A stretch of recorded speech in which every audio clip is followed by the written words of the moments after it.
BGB সর্বদাই সীমান্ত সুরক্ষার পাশাপাশি প্রাকৃতিক দুর্যোগ এবং জরুরি পরিস্থিতিতে বিভিন্ন জনকল্যাণমূলক কার্যক্রম পরিচালনা করে আসছে।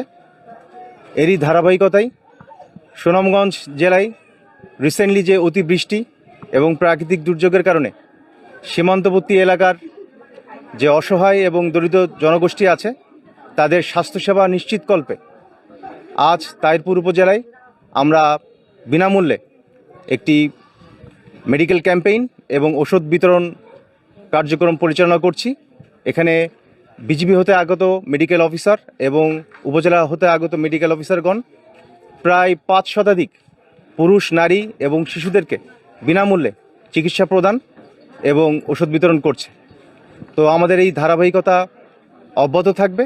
বর্ডার গার্ড বাংলাদেশ সীমান্ত সুরক্ষার পাশাপাশি সর্বদা আর্তমানবতার সেবায় এবং সীমান্তবর্তী এলাকার মানুষদের পাশে ছিল।